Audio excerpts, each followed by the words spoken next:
ప్రభువునందు ప్రియా దేవుని బిడ్డలారా, నేటి వాక్య ధ్యానానికి ఎపిసోడ్ సహకారులు లేరు. దయతో ప్రార్థించండి. ప్రార్థన చేద్దాం. మమ్ములను మిక్కిలిగా ప్రేమిస్తూ ఉన్న మా ప్రియ ప్రభు, మీకు వందనాలు. మీ వాక్యమును సమీపించాము. ఇది మా ధన్యతగా భావిస్తున్నాము. మీరు మాట్లాడగా మాకు జీవము, వెలుగు, శక్తి కలుగుతున్నది. మీ ఆత్మ ద్వారా మీ వాక్యమును గ్రహించుట వినుచున్న మాకు అనుగ్రహించమని ప్రార్థిస్తున్నాము. ఎపిసోడ్ సహకారులను పంపండి. వింటున్న శ్రోతలు ఏ సమస్యలతో ఉన్నారో, అవసరతలలో ఉన్నారో మీరు ఎరుగుదురు. వారి ప్రతి అవసరము తీర్చుము అని ప్రార్థన చేస్తున్నాము. మిమ్మలను ఎరుగుట మాకు నేర్పండి. నజరేయుడు అయిన యేసు నామమున ప్రార్థిస్తున్నాము తండ్రి, ఆమెన్. ప్రభువునందు ప్రియా దేవుని బిడ్డలారా, దయచేసి మీ పరిశుద్ధ బైబిల్ గ్రంథాన్ని తెరవండి. మత్తయి సువార్త 6వ అధ్యాయము 24వ వచనము చివరి మాట నిన్న ధ్యానం చేశాము. ఎన్ని దినాలు ధ్యానించినా మిగిలి ఉండే అంశం ఇది. ధనము, దేవుడు. దేవుణ్ణి యజమానునిగా చేసుకున్నవాడే విశ్వాసి. దేవుణ్ణి ఏ వ్యక్తి అయితే యజమానునిగా చేసుకుంటాడో ఆ వ్యక్తి ధనమును, సిరిని తన దాసునిగా చేసుకుంటాడు. ఏ వ్యక్తి అయితే ధనమును తనకు యజమానునిగా చేసుకుంటాడో ఆ వ్యక్తి ఇక ఎన్నటికీ దేవునికి దాసుడుగా ఉండలేడు. ఇది తాత్పర్యం. ధనం మూలం ఇదం జగత్. డబ్బు ఉంటే కొండ మీద కోతి దిగొస్తుంది అని సామెతుంది. ధనం మూలం ఇదం జగత్. డబ్బుకు లోకం దాసోహం. తెలుగు సామెతలు చాలా ఉన్నాయి. మర్చిపోకండి, ఇది లోకానికి చెందినది, విశ్వాసులకు చెందింది కాదు ఈ స్టేట్మెంట్. విశ్వాసి లోకాన్ని జయించినవాడు. లోకం డబ్బుకు దాసోహం, కానీ డబ్బు విశ్వాసికి దాసోహం. విశ్వాసి డబ్బుకు దాసోహం కాదు, డబ్బును విశ్వాసి తనకు దాసుడిగా చేసుకోగలుగుతాడు. దేవుడు నీ యజమానుడైతే డబ్బు నీ దాసుడవుతుంది. ఈ మాట నీవు రాసుకో, నెరవేరుతుంది. మన నీడను మనం ఎన్నడూ అందుకోలేము. మనము మన మార్గాన్ని వెళుతుంటే మన నీడ మనలను విడిచిపోలేదు, మన వెనకే వస్తుంది. ఈ సూత్రం అర్థమైతే మీకు, డబ్బు నీడ లాంటిది, అది వెనకబడి వస్తుంది నీవు దేవుని వైపు నడిస్తే. నీవు దాని వైపు అడుగులు వేసి అందుకునే ప్రయత్నిస్తే అది దూరం అవుతుంది. దానినే మరొక మాటలో చెప్పాడు సొలొమోను, అది రెక్కలు ధరించి ఎగిరిపోతుంది అన్నాడు. మానవుడు డబ్బుకు ఎందుకు ప్రాధాన్యత ఇస్తాడంటే తన అవసరతలు. రోటీ కపడా और మకాన్ అనే హిందీ సామెత ఉంది. మనిషికి కావలసినది ఆహారము, వస్త్రము, గృహము. బేసిక్ నీడ్స్, ప్రాథమిక అవసరతలు. ఈ మూడింటి మీదే మీరు చూడండి, పాలిటీషియన్స్ యొక్క స్టేట్మెంట్స్ కానివ్వండి, వారి పాలసీ మ్యాటర్స్ కానివ్వండి, వారి మేనిఫెస్టోస్ కానివ్వండి, ఈ మూడింటిని ఆధారంగానే ఉంటాయి. ఆహారము, వస్త్రము, గృహము. చూడండి, మనం ఏ ప్రభుత్వాలు వచ్చినా పేదవాడికి ఇల్లు, లేదా ఇండ్ల స్థలాలు, లేదా ఇంటికి రుణాలు. 2, ఆహారం కోసం రూపాయి బియ్యం, 2 రూపాయలకి బియ్యం, 100 రూపాయలకి కందిపప్పు. సో మానవుణ్ణి లోబరుచుకునేవి, మానవునికి అవసరమైనవి ఈ 3 ప్రధానం. ఇవి లేకుండా ఎవడు బ్రతకలేడు. అందుకనే సాటన్ ట్రాప్ ఎప్పుడు దీని మీదే ఉంటుంది. కనుక మనిషి యొక్క అవసరతల మీద దేవుని వాగ్దానాలు కూడా ఉన్నాయి. దేవుని వాగ్దానాలు కూడా మానవునికి ఏదైనా వనంలోనే మీకు చక్కగా అర్థమవుతుంది. నేను చెబుతాను, జాగ్రత్తగా వినండి. వస్త్రం అవసరతే లేకుండా మహిమతో కప్పాడు దేవుడు పాపము చేయక మునుపు ఆదాము హవ్వలను. 2, ఆహారం సమృద్ధిగా పెట్టాడు. 3, నివాసయోగ్యంగా ఏదేనును ఉంచాడు. మానవునికి ఈ 3, వస్త్రము, ఆహారము, వసతి, ఈ 3 ఏదేనులో దేవుని చేత ఇవ్వబడ్డాయి. వారు పాపం చేసిన తరువాత ఆహారం కొరకు వారు అరులు చాచే పరిస్థితి వచ్చింది. వస్త్రంగా సొంత కచ్చడాలు కట్టుకునే పరిస్థితి వచ్చింది. నివాసయోగ్యంగా లేకుండా పోయారు వాళ్ళు. బేసిక్ నీడ్స్ ఇవి డిస్టర్బ్ అయ్యాయి. ఆ కారణం చేత దేవుని దగ్గరికి వచ్చి విధేయత చూపి విశ్వాసాన్ని ప్రకటించి కృప ద్వారా వాటిని అందుకునే వాగ్దానాలను స్వతంత్రించుకోవలసిన మానవులు they are thinking on their own. సొంత ఆలోచనల చేత వీటిని నెరవేర్చుకోవటానికి ప్రయత్నం చేస్తున్నారు. ఆహారము, వస్త్రము, నివాసం, ఈ 3 కూడా ఎట్లయినా సమకూర్చుకోవాలి. అందుకనే చూడండి, ఇల్లు కట్టాలి. ప్రతి వాళ్ళు ఆశ, ఉద్యోగులు అనుకోండి, రిటైర్మెంట్ లోపల ఏదో విధంగా ఒక ఇల్లు గూడు ఏర్పాటు చేసుకుంటే అందులో తిన్నా తినకపోయినా గౌరవంగా చనిపోవచ్చు అనే భావనలో ఉంటారు. పెళ్ళైన వాళ్ళు ఇల్లు కట్టుకునే ప్రయత్నం చేస్తుంటారు. ఓన్ హౌస్, రెంటెడ్ హౌస్ కంటే ఓన్ హౌస్లో అట ఒక తృప్తి ఉంటుందట. అంటే నాకు సమయం తక్కువ ఉదాహరణలు ఎక్కువ చెప్పడానికి, కానీ నా పర్సనల్ లైఫ్లో నేను రెంటెడ్ హౌస్లో చాలాసార్లు ఉన్నాను. మీకు ఒక ఫన్నీ థింగ్ చెప్తాను, వినండి. నేను 3,000 నుంచి 5,000 రెంట్ వచ్చే వరకు ఒక అపార్ట్మెంట్లో ఉన్నా. దాని ప్రక్క అపార్ట్మెంట్ బ్యాంక్ లోన్లో తీసుకుంటే 11,000 రూపాయలు ఇన్స్టాల్మెంట్ కట్టాను.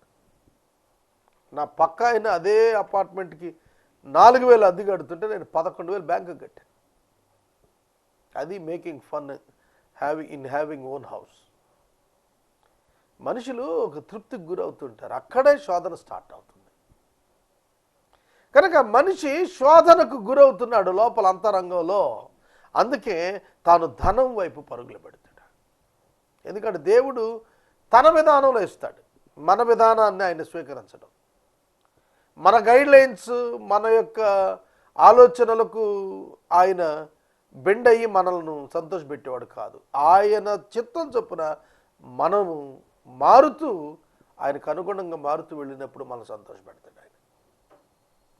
కనుక ఎక్కడికక్కడే ఎట్లా పడితే అట్లా బ్రతికి దేవుని ఆశీర్వాదాలు పొందాలనుకుంటే అది కాదు. అందుకే మానవుడు ఈజీ వే, షార్ట్ కట్ మెథడ్లోకి వెళ్ళిపోతున్నాడు. ఉద్యోగం మీద ఎంతకాలానికి ఇల్లు కడతారండి? అందుకే యూ మస్ట్ టేక్ బ్రైబ్. అందిన కాడకు లంచం తీసుకో, అందలేదా బిగించి మరీ లంచం డిమాండ్ చేయమంటాడు. కనుక ఎప్పుడైతే మానవుడు ధనం ధనం ధనం అంటూ పరితపిస్తూ ఉంటాడో, దేని కొరకు? తన స్వచిత్తాన్ని తన అవసరతల నిమిత్తం వినియోగించుకోవటానికి ప్రయత్నం ప్రారంభిస్తాడు. అక్కడ దాసుడైపోతాడు. కొంతకాలానికి ఇక వాడు లంచం లేకుండా పనిచేయడు. అలాగే కట్నాలు, జీవితకాలం తోడుగా ఉండాల్సిన భార్య దగ్గర కట్నం ఏమిటండి? అది క్రైస్తవుల్లో చూస్తున్నాం మనం. పాస్టర్లు 10వ వంతులు తీసుకుంటున్నారట కట్నాల్లో. ఎంత వర్స్ట్ థింగ్ ఇది, ఎంత అసహ్యం. సోదరుడా సోదరి, ఇండ్లు కొంటూ అమ్ముతూ ఉంటే కమిషన్లు తీసుకుంటున్నారట పాస్టర్ గారు. చాలా విచారకరమైన విషయం. ధనానికి దాసులైపోతున్నారు. దేవుని వాక్యం చెబుతోంది, దేవునికి దాసుడిగా ఉండాలి మనం. ధనానికి దాసులం కాకూడదు, ఎన్నటికీ కాకూడదు. ధనం నీకు దాసుడిగా వెనకబడి రావాలి. తర్వాత సాతాను చాలా యుక్తిపరుడు. తనను వెంబడించే వాడికి డబ్బు ఇవ్వటానికి ముందుకు వస్తాడు. చాలామంది అనుకుంటున్నారు మాకు బాగా ఆస్తులు వచ్చేస్తున్నాయి, బాగా డబ్బులు వచ్చేస్తున్నాయి అంటే అది దేవుడి దీవెన అనుకుంటున్నారు. కాదండి, పొరపాటు. అది సాతాను యొక్క యుక్తి. అది నువ్వు ఎట్లా చేస్తే పడతావో చూసుకుంటాడు, అట్లా నీకు సమకూర్చేస్తాడు. కనుక ఐగుప్తు దేశానికి వెళ్ళిన అబ్రహాము శారాను ఫరో ఎత్తుకొని వెళ్ళిన తరువాత ఆమె నిమిత్తము అతనికి చాలా గాడిదలు, ఒంటెలు, ధనము, దాసులను ఇచ్చాడు. మ్యాగ్నానిమస్ పొజిషన్ కదా ఫరో అంటే. తర్వాత దేవుడు ఇంటర్వెన్షన్, జోక్యం చేసుకున్నాడు. ఫరో శారాను వెనక్కి పంపించేశాడు. శారా వెనక్కి వచ్చినా కూడా ఫరో ఇచ్చిన ఆ ఐగుప్తు ధనాన్ని ఫరో వెనక్కి తీసుకోలేదు. కానీ అబ్రహాము ఇచ్చి రావాల్సింది. Why I need this money, Egyptian money. నాకెందుకు ఇది ఐగుప్తు ధనం? నాకెందుకు? శారాను బట్టి ఇచ్చిన బహుమానాలన్నీ కూడా నాకెందుకు? Why I need this? ఇదే అబ్రహాము సొదొమ గొమొర్రా రాజులు ఇస్తున్న ధనాన్ని ఏమన్నాడు? నాకు అక్కర్లేదు, పొమ్మన్నాడు. గుర్తిస్తున్నారా? గ్రహిస్తున్నారా? నాకు అవసరం లేదు, నువ్వు ఇచ్చినా తీసుకొని, చెప్పులు వారు కూడా ముట్టను, నువ్వులు పోగు ముట్టను అన్నాడే. అదే అబ్రహాము ఫరో దగ్గర ఎందుకు తీసుకున్నాడు? కాదనలేకపోయాడు, తెచ్చుకున్నాడు. ఏమైంది తెచ్చుకుంటే? ఫరో దగ్గర నుంచి డబ్బు తెచ్చుకోగానే, జంతువులు తెచ్చుకోగానే లోతుతో తగాదా వచ్చింది. అర్థమవుతుందా? ఎప్పుడైతే ఆస్తులు పెరిగిపోతాయో అన్నదమ్ముల మధ్యన తగాదాలు వచ్చేస్తాయి. అంబానీ ఫ్యామిలీకే తప్పలేదండి. ఇవాళ ఒక తల్లి తండ్రి వృద్ధాప్యాన్ని అధికంగా క్షోభకు గురి చేసేది ఏమిటో తెలుసా? వాళ్ళు కష్టపడి సంపాదించిన దానికోసం కొట్లాడుకుంటున్న పిల్లల బ్రతుకులు చూసి వాళ్ళు ఏడుస్తున్నారు. వాళ్ళు చాలామంది దానికంటే not to earn the money is the best thing. అయ్యో ఎందుకు సంపాదించానా ఇవన్నీ, వీళ్ళట కొట్టు చేస్తున్నారు అని బాధపడే తల్లిదండ్రులు చాలామంది చూశారు. సాతాను ఆ వనరులు ఇచ్చేసినప్పుడు మురిపించేస్తాడు, నీ పిల్లలకు అదవుద్ది ఇదవుద్ది, నువ్వు బ్రహ్మాండంగా ఉంటారు వాళ్ళు అనుకుంటావు. కానీ ఆ చివరికి వాళ్ళు కోర్టుల్లో పడి, స్టేషన్లో పడి, ఒకళ్ళ మీద ఒకళ్ళు దొమ్మిలు చేసుకుని కొట్టు చేస్తూ ఉంటారు డబ్బుల కోసం. ఆ రోజు రేట్ చేయండి ప్రయోజనం. కనుక నేను మనవి చేస్తున్నాను, అబ్రహాము ఐగుప్తు యొక్క ధనాన్ని తెచ్చుకున్నాడు. ఐగుప్తు ధనం వచ్చింది, ఐగుప్తు దాసీని తెచ్చాడు, వెనక్కిచ్చేయలేదు. అందుకే జక్కయ్య వృత్తాంతంలో నేను అక్రమంగా తీసుకున్న దానికి 4 రెట్లు వేసి వెనక్కిచ్చేస్తాను. ఒకవేళ లాంగివిటీ ఉన్నటువంటి అక్రమార్జనలో కూడా డబల్ ద ఇంట్రెస్ట్ వేసి వెనక్కిచ్చేసాడు, 4 రెట్లు వేసి వెనక్కిచ్చేసాడు.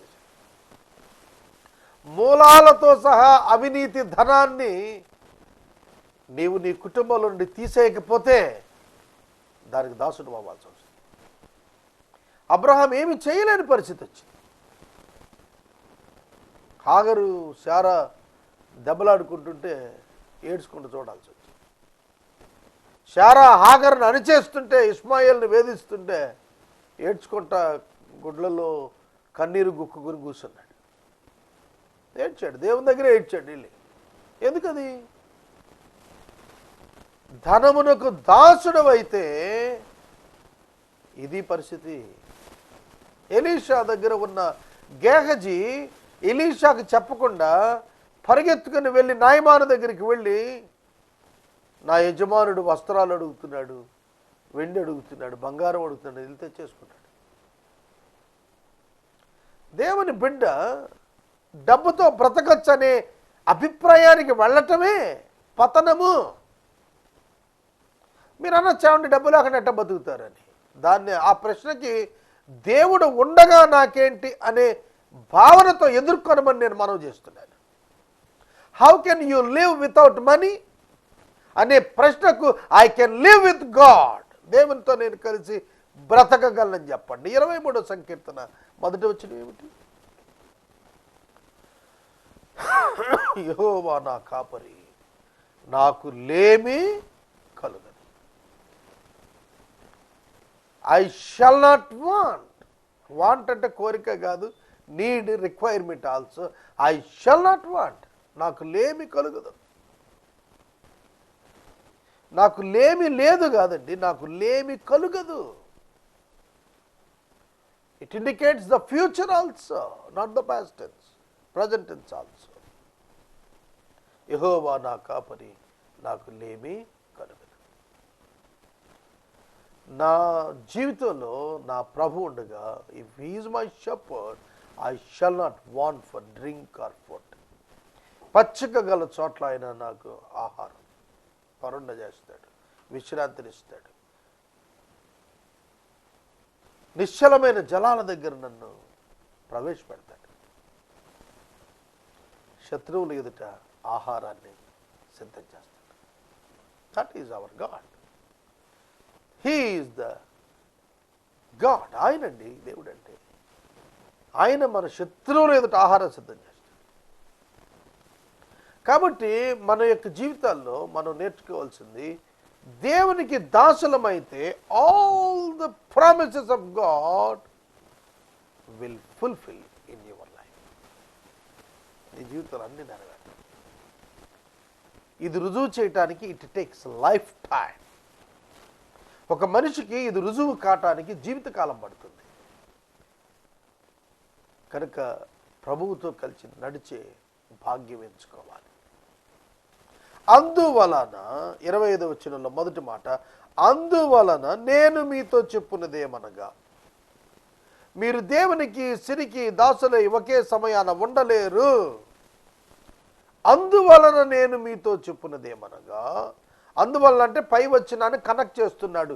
25వ వచనం మొదటి మాట పై వచనాన్ని కనెక్ట్ చేస్తూ, అందువలన యేసయ్య అంటున్నాడు, నేను మీతో చెప్పున్నదేమనగా, ఏమి తిందుమో ఏమి త్రాగుదమో అని మీ ప్రాణమును గూర్చి అయినను, ఏమి ధరించుకుందమో అని మీ దేహమును గూర్చి అయినను చింతింపకుడి. ఆహారము కంటే ప్రాణమును, వస్త్రము కంటే దేహమును గొప్పవి కావా? ఆకాశ పక్షులను చూడుడి, అవి కోయవు, విత్తవు, కోయవు, కొట్లల్లో కూర్చుకనువు, అయినను మీ పరలోకపు తండ్రి వాటిని పోషించుచున్నాడు. మీరు వాటికంటే బహుశ్రేష్ఠులు కారా? ప్రశ్నలు అడుగుతున్నాడండి. ఆహారం కంటే ప్రాణం, వస్త్రం కంటే దేహం, పక్షుల కంటే మీరు గొప్పవారు కారా? ఎప్పటికి అర్థం చేసుకుంటామండి మనం? అయ్యో, నేను దేవుని యొక్క దృష్టిలో గొప్ప, పక్షుల కంటే గొప్ప. His faithfulness endureth for ever. ఆయన నమ్మకత్వం, విశ్వాస్యత తరతరములు నిలుస్తుందని ఎప్పటికి అర్థమవుతుందండి మనకి. ఈ దినం రికార్డింగ్ ప్రారంభించిన వెంటనే నేను మహేంద్రని అడిగాను, ఎపిసోడ్ ఉందా అని. ఈ నెల అసలు ఎపిసోడ్లు రాలేదన్నా. God will take care of the things. నేను ఆయనకి చెప్పాను, దేవుడు చేస్తాడు, చెయ్యని ఎడల విరమించుటకు సిద్ధపడని చెప్పాను. If it is not the will of God for me, I will quit it immediately. దేవుని చిత్తం కాని దానిలో వై షుడ్ ఐ కంటిన్యూ? నేను ఎందుకు నడవాలా?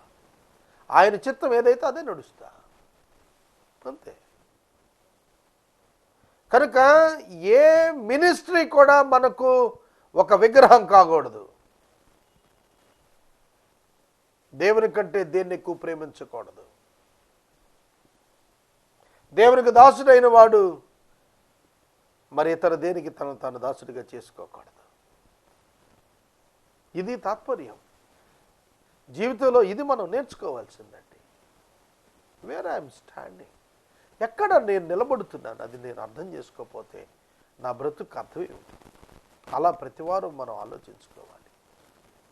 As a believer, as a son of God, as a children of God, as a child of God, what is my stand in my life? నా జీవితంలో నేను ఎట్లా నిలబడ్డాను? చాలాసార్లు పడిపోతున్నాం మనం కదా. పరిశుద్ధాత్ముడు మనం నిలవబెట్టడానికే మన హృదయంలో నివాసం ఉంటున్నాడని విశ్వాసులంగా మనం గుర్తెరగాలి. అందువలన మీతో చెప్పినదేమనగా, ఏమి తిందుము ఏమి తాగుదము అని ప్రాణమును గురించి విచారించవద్దు. ధరించుకునే దాన్ని గురించి, భుజించే దాన్ని గురించి, దేహాన్ని గురించి చింతించద్దు. Do not be anxious. Anxiety అంటారు తెలుసా? యాంగ్జైటీ అంటే ఆందోళన వచ్చేస్తుంది, అది చింత. చింత వల్ల ఆందోళన. బీపీ పెరిగిందని, ఏంటండి బీపీ ఎంత ఉంది? ఏమైనా ఆందోళన చెందుతున్నారా? ఏమైనా కంగారు పడుతున్నారా? ఏమైనా సమస్యలు ఉన్నాయా? ఏమైనా ఆలోచిస్తున్నారా అంటే, are you worrying for anything అని అడుగుతాడు డాక్టర్. అవే లేదండి, దేనికోసం నేను వరీ అవ్వట్లేదు. మరి ఎందుకు బీపీ పెరుగుతుంది? అర్థమవుతుందా? కనుక చాలా కూల్గా ఉంటాం దేవుని బిడ్డలో. ఇరిటేటింగ్ మోడ్లో ఏదో జరిగిపోతుంది, ఏదో ప్రమాదం అయిపోతుంది అని, అది ఇమ్మెచ్యూరిటీ ఇన్ స్పిరిచువాలిటీ. అది ఆధ్యాత్మికతలో ఉన్న బలహీనత వలన అటువంటి ఇరిటేషన్ తప్ప, నువ్వు పరిపూర్ణంగా ఎదుగుతూ ఉంటే you can't irritate. What will happen? Final stage డెత్తే కదండి. అది కూడా ఆయన అనుమతి లేకుండా రాదు కదా. ఇన్ని కోట్ల మంది ప్రజల్లో ఎవడైనా ఆహారం లేకుండా ఇటు చచ్చిపోయాను నేను ఎక్కడైనా? ఇన్ని మీడియాలు ఉన్నాయి కదా, నేషనల్ మీడియా, ఇంటర్నేషనల్ మీడియాలో పలానాడు అన్నం లేకుండా చచ్చిపోయాడు అక్కడ చూపించారా మీకు? How faithful God is, how faithful God is. అంత నమ్మదగిన వాడండి. వేల సంవత్సరాల క్రితం రాసిన మాటలు ఇప్పటికీ నెరవేరుతున్నాయి కదా. మీ దేహాన్ని గురించి మీరు చింతించద్దు, వస్త్రాన్ని గురించి చింతించద్దు. నేను మనవి చేస్తున్నాను, ఈ మధ్యకాలంలో నేను వృద్ధాప్యం గురించి ఆలోచిస్తున్నాను. ఎందుకంటే మా పేరెంట్స్ వృద్ధులైపోయారు. వాళ్ళని చూస్తున్నప్పుడు నా వృద్ధాప్యం ఎట్టుంటుందని ఆలోచన వచ్చినప్పుడు, వాళ్ళంటే పెన్షనర్స్, మంచి ఆదాయం ఉంది, వాళ్ళు they are able to afford the medical bills. What about me? అప్పుడు నాకు పరిచయం. ఇప్పటికే నన్ను ఎవరు వాక్యాన్ని పిలవట్లేదు, ఎక్కడ ఆర్థికంగా లబ్ధి కనబడటం లేదు. మందులు ఎవడు కొంటాడు? హాస్పిటల్ బిల్స్ ఎవడు? ఇవి ఆలోచించే కంటే దేవుడు ఆరోగ్యమే ఇస్తాడు, దేవుడు కృప చూపుతాడని ఆలోచించవచ్చు కదా. కనుక వీఆర్ హ్యూమన్ బీయింగ్స్, మనం మనుషులు ఆలోచిస్తూ ఉంటాం. అందుకే మనకే చెబుతున్నాడు, డు నాట్ బి యాంగ్షియస్. ఆందోళనకు వెళ్ళకండి, ఆయన ఉన్నాడు. యోహాను 14:1 చెప్పాడు, మీ హృదయాలను కలవరపడనివ్వకండి, మీ హృదయములను కలవరపడనీయకండి. Let not your heart be troubled. Let not your heart be troubled. మీ హృదయాన్ని కలవరపడనివ్వకండి, నా యందు విశ్వాసం ఉంచండి. I'll take care of you. Court తగాదాతో ఉన్న, సంతానం లేకుండా ఉన్న, భర్త చనిపోయిన యవన కాలంలో, చిన్న బిడ్డలుండగా భార్య చనిపోయినా, నిరుద్యోగంతో సతమతం అవుతున్నా, దారి తెన్ను లేని పరిస్థితి ఉంటున్నా, do not worry, do not be anxious. Hour God is so faithful. పక్షులను చూసి నేర్చుకోమన్నాడండి. అవి ఆకాశ పక్షులు చూడు, అవి విత్తవు, కోయవు, కొట్లల్లో కూర్చుకొనవు, కానీ వాటిని తండ్రి పోషిస్తున్నాడు కదా. 1 ఎకరం పొలం వేశాడు రైతు, ఒక 50 బస్తాలు 40 బస్తాలు పంట తీస్తాడు. ఎన్ని బస్తాలు పక్షులు తినేసినాయో అని చెప్పి అంటాడా? చీడ పురుగులకు కొడతారు, పెస్టిసైడ్స్ కొడతారు, కానీ పక్షులు రాకుండా ఎక్కడైనా పెస్టిసైడ్స్ అప్లై చేయటం ఉందా? గమనించారు మీరు ఎప్పుడైనా? లేదే. కొంగలు వచ్చాయి, లేదా పక్షులు వచ్చాయి, ఇన్ని గింజలు ఎత్తిపోయాయి, ఇంత రైతు ఇన్ని గింజలు నష్టపోయాడని ఎక్కడైనా ఉందా? లేదే. దేవుడిని ఎప్పుడు అర్థం చేసుకుంటామండి మనం? ఆహారం ఇస్తాడు. 25 సంవత్సరాల సేవా పరిచర్యలో ఒక్క దినము కూడా నేను పస్తు లేను అని ప్రభు నామాన మీకు నేను మనవి చేస్తున్నాను. సింహపు పిల్లలైన లేమిగొని ఆకలి కొంటాయి, కానీ నా సేవకుడు ఆకలి కొనడు అన్నాడు. రాజులైన ఆకలి కొంటారు, కానీ నా సేవకుడు ఆకలి కొనడు అన్నాడు యెషయా గ్రంథంలో. భూకంపం వస్తుంది తెలుసా దేవుని పిల్లలకు గనక కష్టం వస్తే. దేవుడు అంత పర్టికులర్గా అంతగా ప్రేమించే దేవుడు అండి. ఎందుకు వరి అవుతారు? ఆనాటి యూదులు యేసుప్రభు ఉన్న దినాల్లో ఎంతో రోమియుల పాలనలో అణగద్రొక్కబడుతున్నారు, కానీ వాగ్దానాలు ఏమయ్యాయి? వాగ్దానాలు ఉన్నాయి కదా, వాటి ప్రకారం బ్రతకటం వారు జీర్ణించుకోలేకపోయారు. దేవుడు తన బిడ్డల పక్షంగా నిలిచి చేసే కార్యాలు అర్థం చేసుకోకపోతే వాళ్ళు సంతోషంగా ఉండలేరు. ఆకాశ పక్షులను చూడుడి, అవి విత్తవు, కోయవు, కొట్లల్లో కూర్చుకొనడు, అయినను వాటి పరలోకపు తండ్రి అల్లా మీ పరలోకపు తండ్రి. పరలోకానికి చేర్చబడని పక్షుల విషయమే అంత నమ్మకత్వం కనపరిస్తే పరలోకానికి వెళ్ళే నీ కొరకు మరింత నమ్మకత్వం కనపరచడా? కనపరుస్తాడు. ఒక్కసారి చూడండి, యోసేపు జీవితంలో 17 సంవత్సరాలు 13 సంవత్సరాలు చాలా శ్రమలు పడ్డాడు, కానీ ఆహారం ఉన్న చోటే దేవుడు అతన్ని పెట్టాడు. ఫొతేఫరు ఇంట సమృద్ధి అయిన ఆహారం. చెరసాల నాయకత్వంలోకి వెళ్ళాడు, అక్కడ సమృద్ధి అయిన ఆహారం, వస్త్రం, ఆహారం, వసతి 3 ఇచ్చాడే. చెరసాల్లో ఇచ్చిన, ఫొతేఫర్ ఇంట ఇచ్చిన, ఐగుప్తులో గోషేనులో ఇచ్చిన ఇశ్రాయేలీలకి అన్నీ ఇచ్చాడే. కాబట్టి ఎవ్వరూ కూడా విశ్వాసులారా నేను మనవి చేస్తున్నాను, మీ గురించి కానీ మీ పిల్లల గురించి కానీ వారి యొక్క వస్త్రం గురించి కానీ వారి ఆహారం గురించి కానీ వారి ఇంటిని గురించి కానీ వారి భవిష్యత్తును గురించి కానీ ఎన్నడూ ఎన్నడూ ఎన్నడూ ఎన్నడూ అనుమాన పడవద్దు. God is in control of everything. నాకు 2 కుమారులు. నేను ఎప్పుడు వాళ్ళని గురించి ఆలోచించలే. వాళ్ళు చదువుకుంటున్నారు, వాళ్ళ అమ్మ ఎక్కువ శ్రద్ధ తీసుకుంటుంది, చదువు మీద ఆవిడ ఎక్కువ తన ఉద్యోగం నుండి సపోర్ట్ ఇచ్చి వాళ్ళు చదివిస్తుంది. నాకొకటే నమ్మకం, దేవుడు నాకు ఇచ్చిన బిడ్డలు నా బిడ్డలు కాదు, ఆయన బిడ్డలే. We are just stewards for God and the children. వాళ్ళు దేవుని చిత్తం నెరవేర్చడానికి దేవుడు వాళ్ళు వాడుకుంటాడు, అంతవరకే. కనుక వాళ్ళ భవిష్యత్తు నిమిత్తం ఆందోళన నాకేమి లేదు. ఎప్పుడు ఏదో ఒక చిన్న ఉద్యోగం చేసుకుని బతికితే చాలని నేను అన్నాడు భావించను. ఎందుకంటే దేవుడికి ఒక ప్రణాళిక ఉంది, దాని ప్రకారం వాళ్ళ భూమి మీద పెట్టాడు. వాళ్ళను తలగా చేయకపోతే ఇంకా దేవుని వాగ్దానాలు ఏమవుతాయి? కాబట్టి I totally depend on my God.